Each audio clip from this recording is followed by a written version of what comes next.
Assalamualaikum dan salam Malaysia Madani. Bersama saya Imran Azmi Rosli dalam Berita Pagi Sabah edisi Khamis 2 Januari 2025. Kerajaan negeri menzahirkan kesyukuran dan tahniah kepada Tun Musa Aman yang dilantik sebagai Yang di-Pertua Negeri bermula hari ini hingga 31 Disember 2028. Ketua Menteri Datuk Seri Panglima Haji Jinor berkata, kerajaan negeri berikrar untuk menjunjung perintah bagi melaksana tanggungjawab memimpin dan mentadbir negeri selaras kehendak Perlembagaan Negeri dan Persekutuan. Jelasnya kerajaan sentiasa berusaha memulihkan ekonomi negeri dan menyejahterakan rakyat menerusi perancangan rapi yang sedang dan akan dilaksana bagi memperbaiki serta meningkatkan infrastruktur negeri.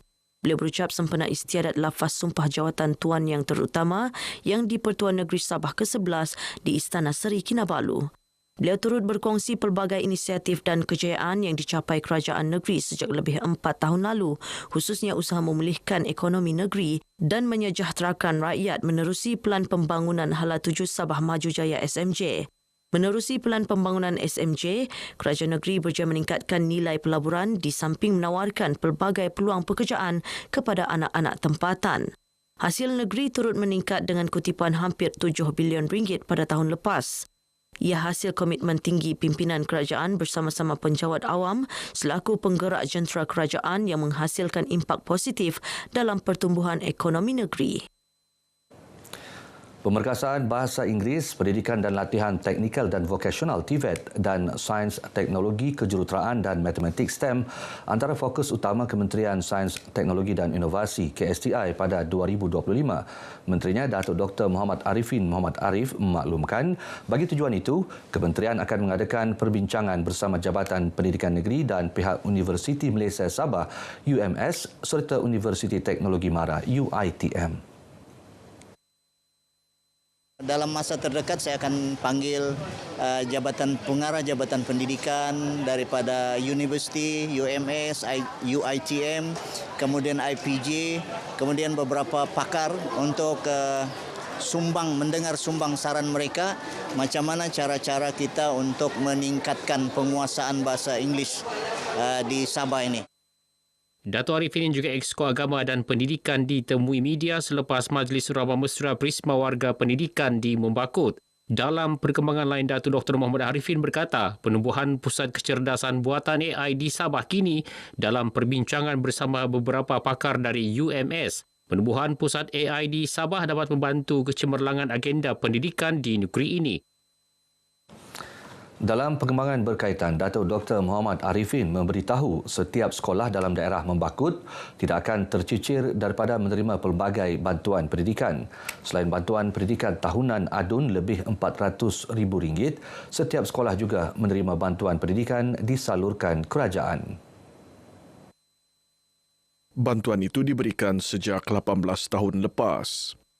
Saya bersyukur kerana Yang Amat Berhormat Ketua Menteri juga telah meluluskan inisiatif-inisiatif sekolah dan PIBG, dan dengan adanya peruntukan yang kita berikan ini bersama dengan peruntukan kerajaan maka bertambahlah peruntukan untuk sekolah.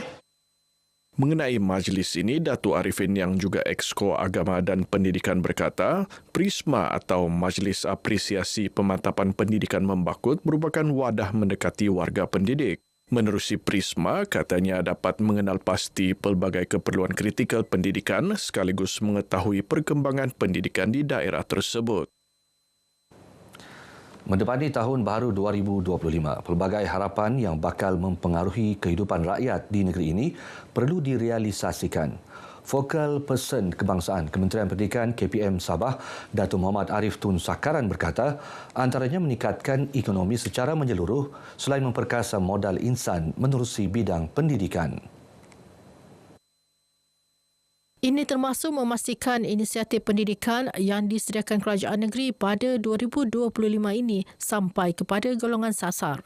Ini adalah inisiatif yang sangat baik untuk bagi memudahkan juga para mungkin ibu bapa. Begitu juga nanti bila bantuan awal persekolahan yang diberikan dan akan ditambahkan juga. Ini ada antara yang inisiatif yang baik untuk pembangunan modal insan di negeri Sabah. Datuk Dr. Muhammad Arif menyatakan demikian kepada pemberita di Kota Kinabalu. Beliau yakin dengan kepimpinan Ketua Menteri Datuk Seri Panglima Haji Jinor, Sabah akan terus membangun sekaligus mewujudkan lebih banyak kemakmuran ekonomi sepanjang tahun 2025. Penganjuran Majlis Ilmu dan Program Keagamaan mendekatkan umat Islam kepada Rasulullah SAW. Adu nafas Datuk Nizam Abu Bakar Titingan berkata, umat Islam juga perlu menjadikan Rasulullah sebagai contoh dan tauladan untuk berjaya di dunia dan akhirat. Datuk Nizam yang juga pembantu menteri kepada Ketua Menteri menyatakan demikian selepas program Isbok berselawat anjuran Masjid Babul Khair Kampung Titingan Tawau. Sudah pasti program seumpama ini harus diteruskan dan menjadi contoh kepada masjid-masjid lain khususnya di kawasan Dewan Undangan Negeri Apas. Kerana saya berpandangan bahawa majlis seumpama ini akan dapat mendekatkan khususnya orang-orang Islam kepada Allah Subhanahu Wa Taala dan mencintai Rasulullah sallallahu alaihi wasallam. Datuk Nizam berharap masyarakat Kampung Titingan terus menjaga silaturahim serta tidak mudah terhasut dengan pihak yang cuba merosakkan keharmonian. Alunan selawat mengisi program ini dan juga tazkirah yang disampaikan Ustaz Dr. Muhammad Afif Yahya. Kampung Nabahan Western berpotensi dibangunkan menjadi lokasi pelancongan melalui khazanah semula jadinya, iaitu monyet proboscis dan kelip-kelip. Bagi tujuan itu, Adun Ramadan Datuk Ruslan Muharram mahu keindahan alam sekitar di kawasan berkenaan terus dipelihara sebagai langkah mengekalkan habitat haiwan di sana. Antara usaha yang telah dilaksana termasuk penanaman 400 pokok perapat yang turut menjadi sumber makanan haiwan. Telah bermula dalam tahun 2023, bulan November yang lepas, dan sudah berusia sekarang ini yang kita tanam pada fasa pertama 400 pokok dan sudah pun subur tinggi melebihi daripada 8 kaki. Dan pokok ini sudah pun diinggapi oleh klip-klip pada hari ini. Projek penanaman dilakukan SMK Western Beaufort bersama penduduk kampung itu bertujuan menyahut seruan kerajaan bagi program penghijauan Malaysia melalui kempen penanaman 100 juta pokok di seluruh negara. Datuk Ruslan yang juga pembantu menteri kepada Ketua Menteri ditemui pemberita selepas penutupan Minggu Pemantapan Guru Sekolah-Sekolah Agama Negeri dan Sekolah Menengah Agama Negeri di Beaufort. Pembinaan jambatan gantung baharu menghubungkan Kampung Pasir Putih Blok B dan Pasir Putih seberang sungai di Tawau telah siap sepenuhnya dan boleh digunakan.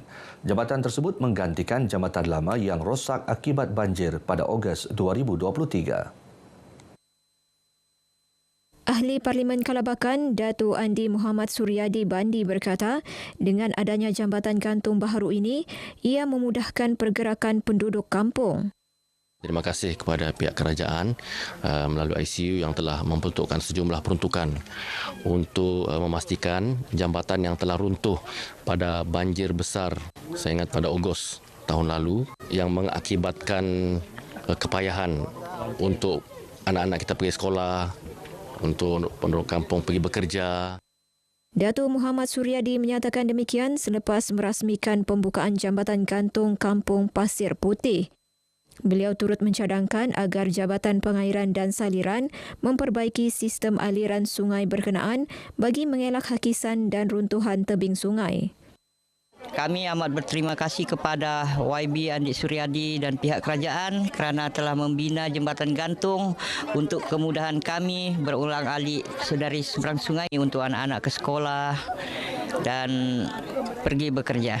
Terima kasih kepada YB sebab kasih jambatan menambah baik, buatkan kami jambatan baru, ganti jambatan baru yang sebelum ini. Saya harap dengan jambatan ni senanglah penduduk yang dari sini ni ke masjid. Lepas tu kalau macam dari pelajar budak sekolah, jambatan yang sekarang ni dia lebih kukuh, lebih selamat, lebih cantik dan lebih tinggi lah. Untuk lalu malam pun dong tidak takut sudahlah. Baik, saudara, paparan itu mengakhiri perkembangan berita pagi Sabah kali ini. Menyusul selepas ini berita pagi Sarawak. Dari sungai hingga segara, Palestin pasti merdeka.